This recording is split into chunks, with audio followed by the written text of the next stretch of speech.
இந்தியாவில் வரப்போதாமே அப்படிங்கிறது இன்டர்நெட் உலகத்தில் ஒரு பெரிய பேசு பொருளாக இருக்கிறது. என்ன அந்த ஸ்டார்லிங்க், ஏன் அதை பற்றி எல்லாரும் பேசுகிறாங்க அப்படின்னா, ஈலான் மஸ்கோடைய ஒரு கம்பெனி. இப்போது நமக்கு இலான் மஸ்க் யாருன்னு எல்லாருக்கும் தெரிஞ்சிருக்கும் தானே. அவர் ஒரு ட்விட்டர் போன்ற நிறுவனங்களை வாங்கி நடத்தி கொண்டிருக்கக்கூடிய தொழிலதிபர், டெஸ்லா கார் கம்பெனியோடைய ஓனர். இப்போ டொனால்ட் ட்ரம்ப்புக்கு ரொம்ப ரொம்ப நெருக்கமாக அமெரிக்க அரசியலிலும் ஒரு முக்கிய பங்கு வகிக்கிறார். இலான் மஸ்கோட மீம்ஸை பார்க்காதவங்க யாருமே இருக்க முடியாது. அவர் நடத்துகிற இன்னொரு கம்பெனி தான் ஸ்பேஸ் எக்ஸ்.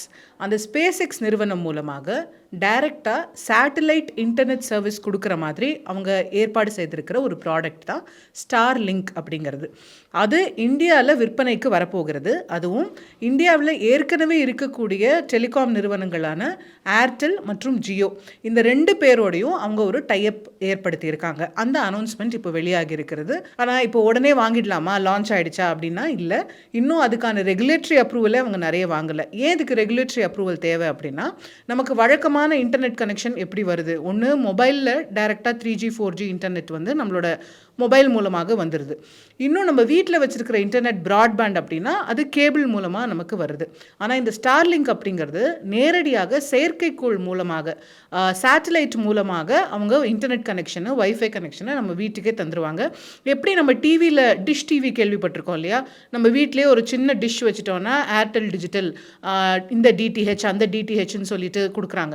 அதில் டைரெக்டாக நமக்கு சேட்டலைட்டில் இருந்து அந்த சேனல் ஸ்ட்ரீம் ஆகுது அப்படின்னு சொல்கிறாங்களோ, அதே மாதிரி இன்டர்நெட்டை டைரெக்டாக செயற்கைக்கோள் மூலமாக அவங்க தரப்போகிறாங்க. எந்த ஒரு கேபிள் கனெக்ஷன் இல்லை மொபைல் கனெக்ஷன் எதுவுமே தேவையில்லை அப்படிங்கிறது தான் அதில் குறிப்பிடத்தக்கது.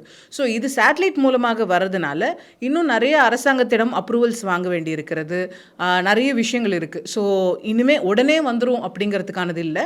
பட் அதுக்கான தொடக்கம் வந்திருக்கிறது. ஸ்டார்லிங்க் இந்தியாவில் வரப்போகுது அப்படின்னு. இது இந்தியாவுக்கு வேலைக்காகுமா இல்லையா அப்படிங்கிற 2 பார்வைகளும் இருக்குது. நம்ம அதையும் பார்த்துடலாம். இப்போது இந்தியாவில் ஃபஸ்ட்டு ஸ்டார்லிங்க்கான தேவை இருக்கா?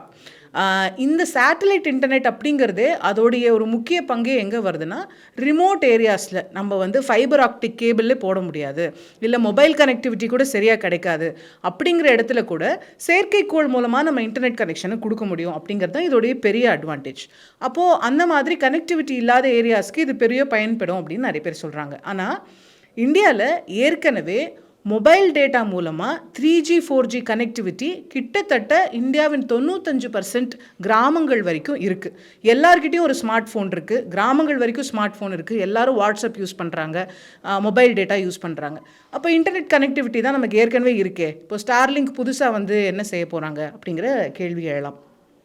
ஆனால் அதில் என்ன ஒரு விஷயம் சொல்லப்படுதுன்னா, மொபைல் டேட்டா அப்படிங்கிறதுக்கு நிறைய லிமிட்டேஷன்ஸ் இருக்குது. இப்போது உதாரணத்துக்கு நமக்கு ஒரு நாளைக்கு 1 GB 2 GB அப்படின்னு தான் இருக்கும். அது சில இடத்துல மொபைல் கனெக்டிவிட்டி எடுக்கலைன்னா டேட்டாவும் எடுக்காது, அந்த மாதிரி பிரச்சனைகள் இருக்கும். ஸ்பீடு ஓரளவுக்கு தான் நமக்கு வரும். நமக்கு ஒரு 100 Mbps ஸ்பீடு வேணும் அப்படின்னா அது நமக்கு மொபைல் டேட்டாவில் கிடைக்காது.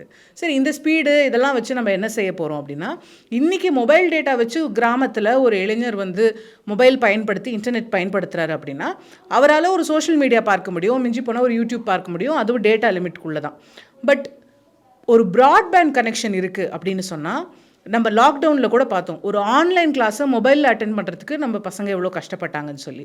ஸோ ஒரு ப்ராட்பேண்ட் கனெக்ஷன் இருக்கும்போது அதில் வீடியோ கால்ஸாக இருக்கட்டும், ஸ்ட்ரீமிங்காக இருக்கட்டும், நீங்கள் ஒரு ஒர்க் ஃப்ரம் ஹோம் பண்ணணும்னா வெறும் மொபைல் டேட்டாவில் பண்ண முடியுமா? அதுக்கு ப்ராட்பேண்ட் கனெக்ஷன் தேவை.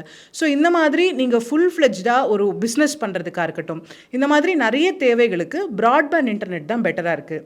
அதை எல்லா இடங்களுக்கும் கிடைக்க செய்வது, எப்படி ஒரு காலத்தில் எல்லா கிராமங்களுக்கும் கரண்ட் போய் சேரணும் அப்படிங்கிறது ஒரு முக்கியமான கவலை இருந்ததோ, இன்னமும் நாட்டின் சில பகுதிகளில் இருக்கோ, அந்த மாதிரி அடுத்த யுகத்தில் எல்லாருக்கும் இன்டர்நெட் கனெக்ஷன் எப்படி கிடைக்க செய்வது அப்படிங்கிறது ஒரு முக்கியமான கேள்வியாக இருக்க போகுது. மொபைல் டேட்டா கனெக்ஷன் நமக்கு 90-95% இருக்குது அப்படின்னு நம்ம சொல்லிக்கிட்டாலும் கூட, broadband penetration, high speed internet, unlimited internet அப்படிங்கிறதெல்லாம் இந்தியாவில் 10-15% வீடுகளில் தான் இருக்குது அப்படிங்கிறத பார்க்குறோம்.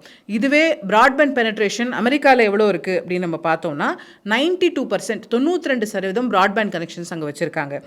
சைனாவில் 97% வச்சுருக்காங்க. ஜப்பானில் 84%, ஜெர்மனியில் 82%.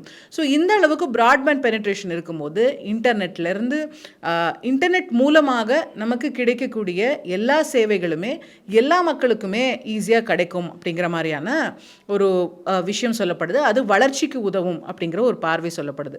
அப்போ இந்தியாவோட 10-15% இருக்கிற ப்ராட்பேண்ட் கனெக்ஷன்ஸை நம்ம 80-90% கொண்டு போகணும்னா அதுக்கு அரசாங்கம் என்ன செய்யணும்? முதல்ல நாடு முழுக்க நமக்கு ஃபைபர் ஆப்டிக் கேபிள்ஸ் வேணும். எல்லா இடங்கள்லையும் அந்த கேபிள்ஸை போடணும். அந்த கேபிள்ஸ் போட்டால் தான் அதன் மூலமாக பல்வேறு அரசாங்க நிறுவனங்களோ சரி இல்லை தனியார் நிறுவனங்களோ சரி இன்டர்நெட் கனெக்ஷனை கொடுக்க முடியும். இந்த மாதிரியான நிறைய சிக்கல்கள் இருக்குது.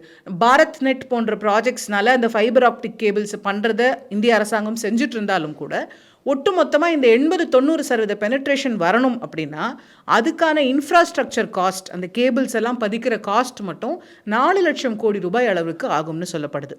அந்த நிலையில் தான் இந்த மாதிரி ஒரு தனியார் பிளேயர் உள்ளே வந்து நீங்கள் கேபிள்லாம் போட வேண்டாம், எதுவுமே செய்ய வேண்டாம், உங்கள் வீட்டில் ஒரு டிஷ் வாங்கி வச்சுக்கிட்டா மட்டும் போதும், டைரெக்டாக சேட்டலைட்லேருந்து இன்டர்நெட் வரும் அப்படின்னு சொல்லும்போது இந்த ஆப்ஷன் நல்லா இருக்கே, இது லோ காஸ்ட்டாக இருக்குமா அப்படிங்கிற சில யோசனைகள் அரசாங்கத்துக்கும் சரி தனிநபர்களுக்கும் சரி வர்றது சாதாரணம்தான்.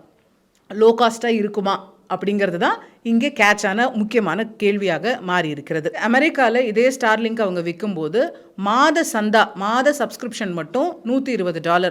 அதை தவிர அந்த டிஷ்ஷை நீங்கள் வீட்டில் வாங்கி வைக்கணும் அப்படின்னா $250-350 இவ்வளோ கொடுத்து தான் அந்த சப்ஸ்கிரிப்ஷனை அவங்க எடுக்க வேண்டியதாக இருக்குது. அவங்களுக்கு வேணால் இது சின்ன அமௌண்ட்டாக இருக்கலாம். அதே அமௌண்ட்டை நீங்கள் இந்திய ரூபாயில் கன்வெர்ட் பண்ணி பாருங்கள், சத்தியமாக நமக்கு கட்டுப்படி ஆகுமா அப்படிங்கிற கேள்வி வரும். சரி, வேறு எந்த நாடுகளில் இருக்குது? 100 நாடுகளுக்கு மேலே இந்த ஸ்டார்லிங்க் இருக்குது. நம்ம பக்கத்தில் இருக்கக்கூடிய நாடு பூட்டானில் ஸ்டார்லிங்க் கொடுக்குறாங்க. அங்கே என்ன ரேட்டுக்கு கொடுக்குறாங்க அப்படின்னு பார்த்தா அங்கே மாத சந்தா அப்படிங்கிறது $3000 அங்கே வந்து ஸ்டார்ட் ஆகுது. மாதம் $3000. அதை தவிர அந்த எக்யூப்மெண்ட் டிஷ்ஷு வாங்கி வைக்கிற காஸ்ட்டு தனியாக இருக்கும். ஆனால் நீங்கள் இதே பாருங்கள், பூட்டானில் எவ்வளோ சொல்கிறாங்க. கென்யாவில் ஆஃப்ரிக்க நாடுகள்லாம் இந்த ஸ்டார்லிங்க் வரும்போது அங்கே மாதம் $10 தான் சந்தா. அதாவது அமெரிக்காவுடைய காஸ்ட்டில் கிட்டத்தட்ட 10% அவங்க ஆஃப்ரிக்காவில் கொடுக்குறாங்க. ஏன்னா அந்த மார்க்கெட்டை பெனட்ரேட் பண்ணணும் அப்படிங்கிறதுக்காக. ஸோ இப்போ இந்தியாவில் இது ரெண்டுக்கும் இடையில எங்கே வரப்போகுது, என்ன மாதிரியான ப்ரைஸிங் இருக்க போகுதுன்னு தெரியாது. இப்போ வரைக்கும் வல்லுநர்கள் சொல்லக்கூடியது பூட்டானுடைய ப்ரைஸுக்கு கிட்டத்தட்ட பக்கத்தில் தான் இந்தியாவில் இருக்கும். அப்போது மாதம் $3000. அதை தவிர இந்த மாதிரி டிஜிட்டல் சர்வீசஸ்க்கெல்லாம் இந்தியாவில் ஃபாரின்லேருந்து வரும்போது அதுக்கான டேக்ஸும் கூடுதலாக இருக்கிறது. கிட்டத்தட்ட 30% வரை டேக்ஸ் வேறு இருக்குது. ஸோ இதெல்லாம் சேர்த்து பார்க்கும்போது 3000க்கு மேலே கூட நமக்கு மாத சந்தா வரக்கூடும் இந்த ஸ்டார்லிங்க் எடுக்கிறவங்களுக்கு அப்படின்னு இப்போதைக்கு வல்லுநர்கள் கணிச்சிருக்காங்க. அஃப்கோர்ஸ் அவங்க மார்க்கெட்டில் லான்ச் பண்ணும்போது தான் அவங்க என்ன விலை விற்க போகிறாங்கன்னு நமக்கு தெரியும். இன்றைக்கி ஒரு ஏர்டெல் கனெக்ஷனோ ஜியோ கனெக்ஷனோ எடுக்கணும்னா ஒரு அன்லிமிட்டெட் இன்டர்நெட் நம்ம வேறு ஒரு தனியார் பிஎஸ்என்எல்லே கூட எடுக்கணும்னா மாதம் ஒரு $600, $700, $800 நம்மளால் ஒரு ப்ராட்பேண்ட் கனெக்ஷன் எடுத்துட முடியும். அப்போ ஏன் நான் ஸ்டார்லிங்க்கு போவேன் அப்படிங்கிற கேள்வி எல்லாருக்கும் இயல்பாக வரக்கூடியது தான். அப்போது இது சாமானியர்களுக்கானதா? குறிப்பாக இவங்க வந்து rural area, remote area, forest ஏரியாலெல்லாம் இதை டார்கெட் பண்ணுறேன் அப்படின்னு சொல்கிறாங்க. அங்கே இருக்கக்கூடிய மக்கள் மாதம் $3000 கொடுத்து ஒரு இன்டர்நெட் கனெக்ஷன் வாங்குவாங்களா அப்படிங்கிறது, இது இந்தியாவுக்கான சரியான ப்ராடக்டா அப்படிங்கிறதுல ஒரு பெரிய கேள்விக்குறி இருக்க தான் செய்யுது. இந்த இடத்துல தான் ஸ்டார்லிங்க் இன்னொரு மார்க்கெட்டிங் ஸ்ட்ராட்டஜியை உள்ளே கொண்டு வராங்க. அவங்களுடைய பிஸ்னஸோடைய மற்றும் ஒரு அங்கமாக என்ன செய்கிறாங்கன்னா, அரசாங்கங்களோட நாங்கள் டைப் போட போகிறோம். மாநில அரசு, மத்திய அரசு, லோக்கல் கவர்மெண்ட்ஸ், நம்முடைய உள்ளாட்சி அரசுகள், இவங்களோடலாம் நாங்கள் டைப் போட்டு ப்ராட்பேண்ட் சேவைகளை நேரடியாக மக்களுக்கு கொடுக்க போகிறோம். அதுவும் எங்களுடைய ஒரு பிஸ்னஸ் ஸ்ட்ராட்டஜி அப்படிங்கிற மாதிரியான விஷயங்களை முன்வைக்கிறாங்க. அப்போது நிச்சயமாக தனிநபர்களால் இந்த மாதம் $3000 ஒரு சேட்டலைட் இன்டர்நெட் எல்லாம் நமக்கு தேவையில்லாத விஷயமா இருக்கலாம். ஆனால் ஒரு கார்ப்பரேட் நிறுவனத்துக்கு யோசிச்சு பாருங்கள், இல்லை ஒரு பிஸ்னஸுக்கு யோசிச்சு பாருங்கள், இல்லை ஒரு சின்ன ஊரில் Tier 2 Tier 3 டவுனில் உட்காந்து நான் ஒரு ஸ்டார்ட் அப் ஆரம்பிக்கிறேன், அங்கே வந்து எனக்கு காஸ்ட்ஸ் கம்மி அப்படின்னு யோசிக்கிறவங்க, அங்கே எனக்கு இன்டர்நெட் கனெக்டிவிட்டி இல்லைன்னா நான் ஸ்டார்லிங்க் மூலமாக எடுத்துப்பேன் அப்படின்னு ஒரு இளைஞர்கள் யோசிக்கலாம். இதை தாண்டி நாம் ஏற்கனவே சொன்னது போல் அரசாங்கங்கள் எப்படி இதை யோசிக்க முடியும்? ஒரு சின்ன கிராமத்தை எடுத்துக்கிட்டு அந்த கிராமத்துக்கு அரசாங்கமே ஒரு ஸ்டார்லிங்க் கனெக்ஷனை வாங்குது அப்படின்னா ஒரு சமுதாய கூடத்தில் ஒரு ரவுட்டர் ரவுட்டர் இருக்குது, அது மூலமாக ஒரு கிராமத்துக்கே நம்ம ப்ராட்பேண்ட் கனெக்ஷன் கொடுக்க முடியுமா?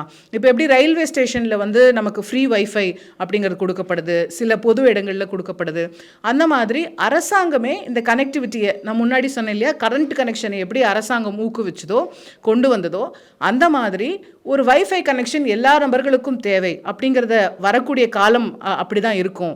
அப்போ அரசாங்கங்களே இதை செய்யும் அப்படிங்கிற ஒரு பார்வையும் இருக்கிறதுனால ஸ்டார்லிங்க் அதையும் ஒரு பிஸ்னஸ் ஸ்ட்ராட்டஜியாக வச்சுருக்காங்க.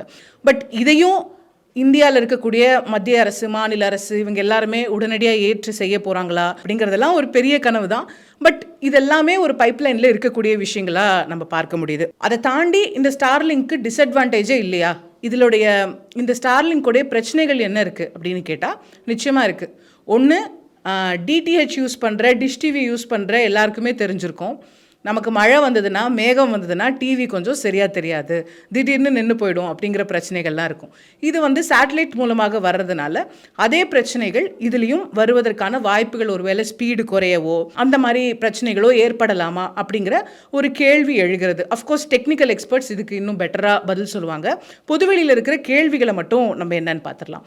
அதை தாண்டி இந்த சேட்டலைட்ஸ் வந்து சுற்றிக்கிட்டே இருக்குது இல்லையா நம்மளுடைய பூமியை. அப்போ அந்த சேட்டலைட்ஸ், இந்த ஸ்டார்லிங்க் கம்பெனி மட்டும் ஒரு 7000 சேட்டலைட் வச்சுருக்கேன். ஸோ சுற்றி வந்துக்கிட்டே இருக்கும்போது உங்களுக்கு அதில் அன்இன்டரப்டட் கனெக்டிவிட்டி இருந்துகிட்டே இருக்கும் அப்படின்னு சொல்கிறாங்க. ஆனால் அதில் ஒரு சில வல்லுநர்கள் என்ன பார்வை முன்வைக்கிறாங்கன்னா, அந்த சேட்டலைட் எப்போ கரெக்டாக நம்மளுடைய ஏரியாவுக்கு மேலே வருது, அது சில சமயம் பகல் நேரங்களில் கொஞ்ச நேரம் ஒரு சேட்டலைட்டுக்கும் இன்னொரு சேட்டலைட்டுக்கும் மாறும்போது ஒரு கேப் இருக்கா, அந்த மாதிரி நேரத்தில் ஸ்பீடு டவுன் ஆகுமா, இந்த மாதிரி கேள்வியெல்லாம் எழுப்புறாங்க. இதெல்லாம் தாண்டி ஏற்கனவே அமெரிக்கா உள்ளிட்ட பல நாடுகளில் ஸ்டார்லிங்க்கு யூஸ் பண்ணக்கூடிய உங்களை மாதிரி என்ன மாதிரி கன்சியூமர்ஸ் இருக்காங்க இல்லையா, அவங்க சொல்லக்கூடிய ஃபீட்பேக்கே கூட பல இடங்களில் இவங்க 100 Mbps 200 Mbpsலாம் வரும் ஸ்பீடுன்னு சொல்கிறாங்க. ஆனால் அவ்வளோ ஸ்பீடெல்லாம் வர்றது கிடையாது, அதுக்கு குறைவாக தான் வருகிறது அப்படின்ற ஒரு ஃபீட்பேக்கும் பல யூசர்ஸ் கிட்டேருந்து, பொதுமக்கள் கிட்டேருந்து வந்துகிட்டு இருக்கு அப்படிங்கிறத பார்க்குறோம். பட் இப்போ இது வந்திருக்கிறது ஒரு பெரும் பேசுபொருளாகி இருக்கிறது. உடனடியாக இது அப்படியே ஒரு எப்படி ஜியோ இன்டர்நெட் வந்தப்போ ஒரு பெரிய இன்டர்நெட் ரெவல்யூஷனாக இருந்தது, எல்லார் கையிலையும் திடீர்னு ஃப்ரீ டேட்டா வந்துருச்சு அப்படிங்கிற மாதிரி ஒரு பெரிய விஷயமா இருந்ததோ, அந்த அளவுக்கு ஒரு பெரிய ரெவல்யூஷனாக இந்த ஸ்டார்லிங்க் இருக்குமா இல்லையா பொறுத்திருந்து தான் பார்க்கணும்.